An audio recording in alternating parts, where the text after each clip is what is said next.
Merci de votre fidélité à Niwa d'Info et à votre émission Niwa de Soir. Pour le décryptage, nous recevons l'éditorialiste Mamadou Diouf. Bonsoir et merci d'avoir accepté notre invitation. Merci beaucoup. Bonsoir Charlotte.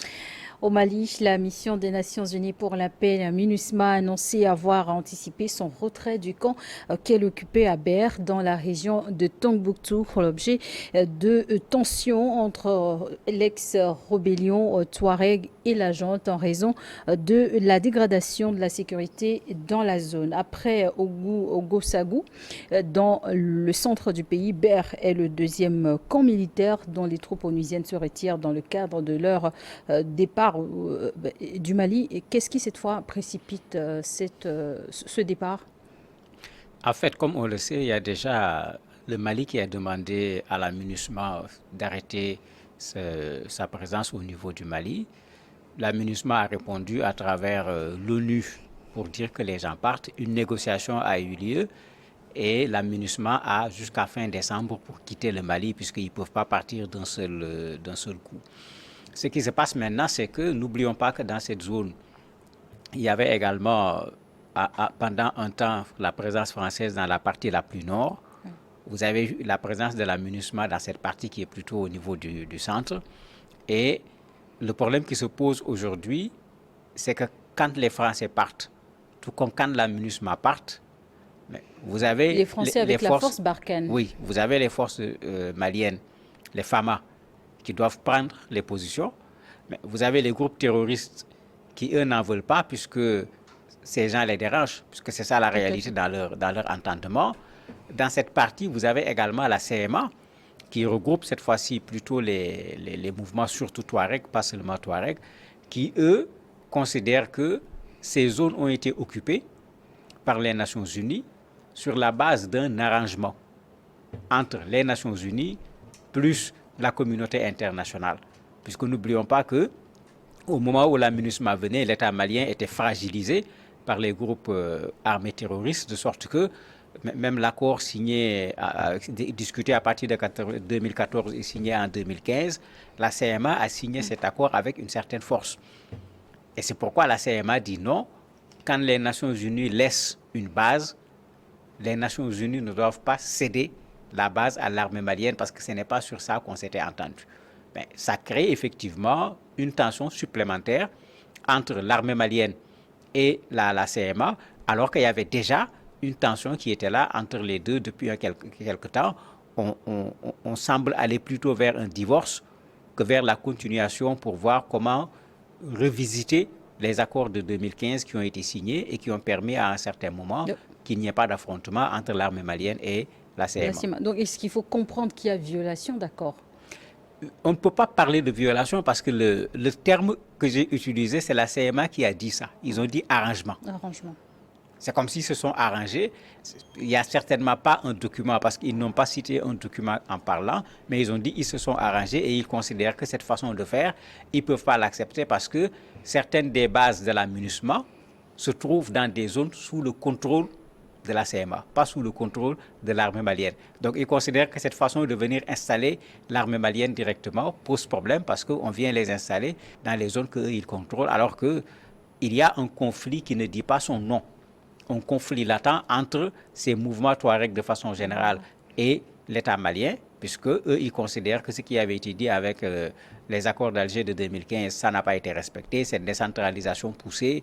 Ils ont eu des problèmes avec la nouvelle constitution. Eux, ils avaient dit non, pour qu'on ait une décentralisation poussée, le premier responsable local, le gouverneur par exemple, il faut qu'il soit élu au suffrage universel au lieu qu'il soit nommé à partir du pouvoir central. Donc il y a vraiment beaucoup de désaccords actuellement entre les FAMA et la CMA. Cette affaire de précipitation est venue s'ajouter à une situation qui était déjà une situation à problème. Maintenant, c'est également la zone où se trouvent les groupes armés terroristes qui sont en train d'attaquer. Justement, ce dimanche, un convoi de la MINUSMA qui quittait le camp de Ber a subi 2 attaques successives au cours de laquelle 4 casques bleus ont été blessés selon la mission onusienne qui a revu ce lundi le bilan à la hausse. Est-ce qu'il y a eu une revendication de cette attaque? Il n'y a pas encore de revendication en tant que telle, mais le Mali, l'occupation du terrain est à peu près connue. Donc il y a eu cette attaque et c'est ça que la MINUSMA avait pressenti. Raison pour laquelle ils ont voulu partir plus tôt, puisqu'ils disaient qu'ils ne voulaient pas mettre ces hommes en danger, puisque c'est le contingent du Burkina qui était au niveau de cet espace-là. Donc ils ont préféré partir avant la date qui a été prévue. Mais les groupes armés terroristes ont attaqué aussi bien la MINUSMA que l'armée malienne. Avec l'armée malienne, il y a même la MINUSMA, on parle de blessés. Avec l'armée malienne, il y a eu des morts. Il y a eu également une vingtaine de morts au niveau des groupes armés terroristes qui ont attaqué. Il y a un flou maintenant, puisque l'armée malienne a parlé de ces attaques. La coordination, la CMA, elle dit qu'il y a eu également affrontement entre la CMA et l'armée malienne. Mais ça, c'est la CMA qui le dit. Pour le moment, on n'a pas encore la confirmation de l'armée malienne, puisque l'armée malienne, la déclaration qui est faite par l'armée, parle de terroristes sans préciser de qui il s'agit. Selon un calendrier prédéfini, la MINUSMA a jusqu'à décembre 2023 pour quitter définitivement le territoire malien. La situation sécuritaire au nord du pays après le départ de la force Barkhane, où aujourd'hui le départ de la MINUSMA devient encore extrêmement tendu. Mais que devient alors le cessez-le-feu signé en 2014 et qui régit l'accord de paix en 2015? L'accord d'Alger, comme on l'appelle, il ne reste plus grand-chose dans l'accord en tant que tel, pour plusieurs raisons. La première raison, c'est que dès la présidence de Ibeka, quand il a organisé ses concertations à l'échelle nationale, au niveau des concertations, les gens avaient remis en cause un certain nombre d'éléments au niveau des accords d'Alger. Puisque, comme je disais tout à l'heure, les accords d'Alger ont été signés alors que l'armée, le pouvoir malien n'était pas en position de force. Les Touaregs étaient plutôt en position de force, occupant cette zone de Kidal, etc., où ils étaient très bien installés. Dans la rencontre, les gens ont posé ce problème en disant « Attendez, ce n'était pas comme ça ». D'ailleurs, même le Premier ministre actuel, bien qu'on ne l'entende plus sur ce plan-là, faisait partie de ceux qui étaient contre l'accord en disant que l'État avait signé pratiquement le couteau sur la gorge. Il va falloir revoir ces accords. Beaucoup de partis politiques également avaient posé ce problème. Dès ce moment, la CMA avait dit non, qu'ils ne sont pas d'accord avec l'orientation qu'on veut donner à la chose.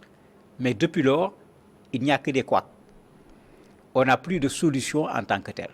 Il n'y a que des couacs. Je parlais tout à l'heure de la question de la Constitution. Le départ des forces françaises les met dans une situation un peu plus compliquée parce que tout le monde sait qu'ils ont combattu avec les Français, raison pour laquelle même quand les Français venaient avec l'armée malienne, les Français, à un certain moment, avaient dit à l'armée malienne, vous n'allez pas rentrer à Kidal, ce qui avait posé un énorme problème.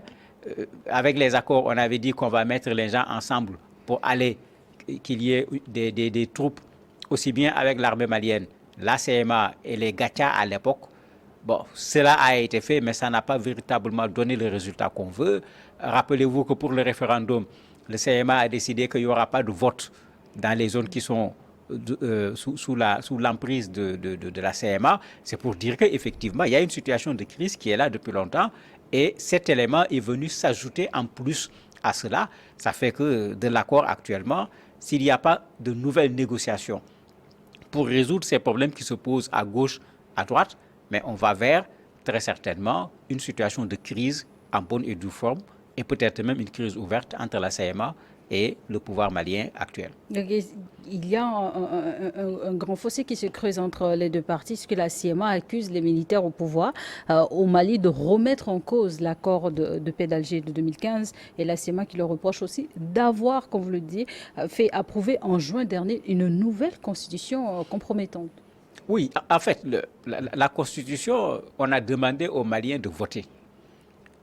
La CMA avait un problème fondamental avec cette constitution, c'est ce que je disais tout à l'heure, puisque dans les accords, le principe était retenu.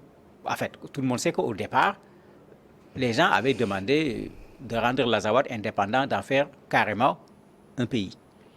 Dans les négociations, les gens ont laissé tomber cette revendication pour aller vers ce qu'on appelle une décentralisation, mais une décentralisation très poussée dans laquelle cette zone va avoir à la limite une certaine autonomie.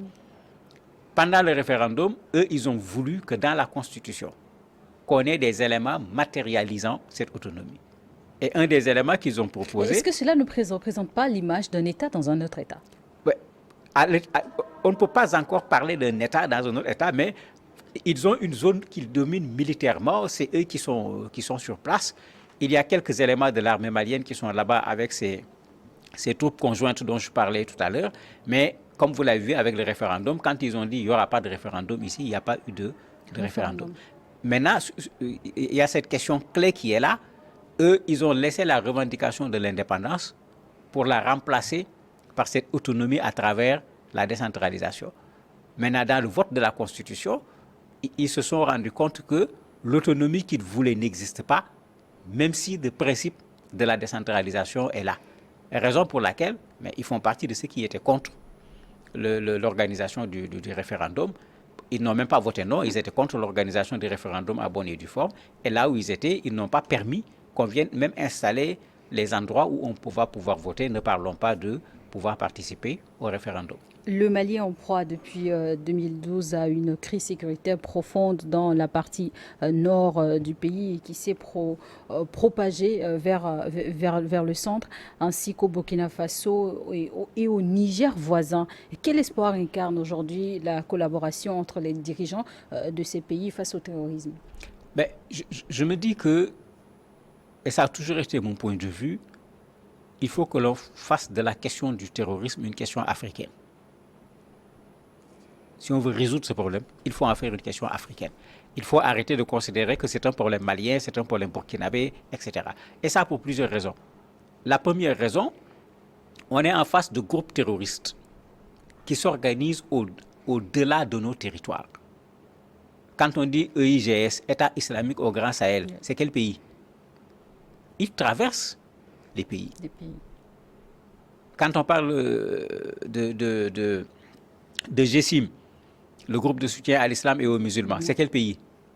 Eux également, ils traversent les pays. C'est-à-dire comment tu es en face de groupes armés terroristes qui s'organisent à une échelle qui dépasse le cadre de nos pays et nous voulons les combattre à partir de nos espaces territoriaux. Pour moi, c'était une erreur stratégique et ça continue d'être une erreur stratégique. C'est la première chose. La deuxième chose, ces groupes armés sont venus trouver nos armées plutôt fragiles. Parce que si ce n'était pas le cas, ils n'auraient pas pu occuper autant d'espace dans autant de pays dans la même zone. Les armées sont en train de se rattraper en termes d'entraînement, en termes de réarmement et tout. C'est un deuxième élément de faiblesse. Mais quand on prend ces deux éléments, il faut qu'on apporte à cette crise sécuritaire la réponse qu'il faut. Et la réponse qu'il faut, c'est que l'Union africaine mette en place une force qui puisse permettre d'aller les combattre au Burkina, au Mali, au Niger, au Nigeria, au Tchad, parce que ce n'est pas dans quelques pays seulement qu'ils se trouvent. Et ils ne sont pas seulement au niveau de l'Afrique de l'Ouest, parce que quand je parle du Tchad, le Tchad n'est pas au niveau de la CEDEAO, par exemple. Mais ce n'est pas, il y a le cas de la Somalie, il y a également de l'autre côté au niveau du Mozambique, etc. Oui. On voit le Rwanda qui joue un peu ce rôle en allant soutenir des pays en difficulté aujourd'hui sur le plan militaire. Mais ce n'était pas le Rwanda, un pays qui devait le faire, c'est l'Union africaine en tant qu'institution qui devait le faire pour qu'on puisse une bonne fois pour toutes assurer une certaine sécurité sur le continent africain, puisque sans cette sécurité, je ne vois pas quel développement on va pouvoir avoir. En Afrique de l'Ouest, avec le Niger qui traverse une crise politique, beaucoup d'experts estiment qu'une déstabilisation de ce pays-là, alors que la CEDEAO menace d'intervenir militairement, est un risque à prendre face à l'insécurité grandissante dans la région. Et quelle est votre analyse de ces affirmations? En fait, on est en face d'une question extrêmement complexe que les gens veulent simplifier. On est loin de ce qui s'était passé au départ, coup d'État à l'intérieur du palais, si je peux l'appeler ainsi, où on pouvait considérer que c'est une affaire entre Nigériens. Aujourd'hui, il est clair que cette affaire dépasse une affaire entre Nigériens. Puisque quand la CEDEAO dit qu'elle va intervenir, le Nigeria, le Sénégal, le Bénin, la Côte d'Ivoire sont prêts. C'est avec le concours des pays membres. Voilà. Donc on est loin d'une affaire du Niger. L'autre élément, ce problème intervient à un moment où cet espace ouest-africain est disputée entre la France, la Russie, puisque c'est les deux qu'on voit le plus, mais vous avez la Chine, vous avez les États-Unis, vous avez la Belgique, parce que vous avez d'autres pays ici qui veulent mettre des bases militaires, etc. Donc il y a un autre enjeu qui est là, qui est énorme. On n'est plus sur la base d'une crise interne qu'il faut régler au niveau du Niger par rapport à un coup d'État, mais il y a d'énormes enjeux derrière. Mais c'est pourquoi la CEDEAO est dans une posture qui est extrêmement compliquée aujourd'hui. L'erreur a été d'être allé trop vite et trop loin. Il fallait aller de façon graduelle, dans les mesures, mais ils sont allés vite, très loin, et maintenant, puisqu'ils sont allés très loin, mais il ne reste qu'une chose, c'est d'aller encore plus loin, c'est-à-dire une intervention militaire, ou bien rétrograder, mais on va dire que la CEDEAO n'est pas capable de tenir parole. Vous voyez un peu le dilemme dans lequel la CEDEAO s'est mis parce qu'on est allé trop vite, trop loin, alors que ce n'était pas la meilleure posture pour une organisation comme la CEDEAO. Mais ça fait que, quand vous regardez les postures, à cause des conséquences que personne aujourd'hui ne peut mesurer, beaucoup de gens disent « je suis contre le coup d'État » et malgré tout, ils disent « attention, une intervention militaire peut avoir des conséquences qui peuvent être extrêmement fâcheuses, d'abord pour le Niger, ensuite pour le Sahel, et après pour la CEDEAO, voire même après pour l'Afrique, parce que quand une guerre commence, on sait toujours où ça commence, mais on ne sait pas où cela va se terminer. Et quel signal le départ précipité de la MINUSMA envoie aujourd'hui? Bon, en fait, le départ de la MINUSMA montre qu'il y a des zones où, jusqu'à présent, au Mali, c'est l'instabilité. Des zones rouges, si on peut dire. Dans ces zones, vous avez également des populations qui se déplacent. Les médias maliens en parlent depuis 2 jours. Vous avez des populations qui réclament le soutien des militaires maliens, puisque ces populations vivent dans la difficulté et ces populations sont en train de quitter ces zones. Donc l'argument que la MINUSMA donne, si les soldats de la MINUSMA ne sont pas en sécurité dans cette zone, mais il faut imaginer le cas des populations civiles qui ont préféré quitter tout simplement certains des lieux pour aller se mettre en sécurité dans d'autres endroits. Merci Mamadou Diouf d'avoir accepté de répondre à nos questions. Merci à vous également de nous avoir suivis. On marque une courte pause. On se retrouve pour le plateau de l'invité.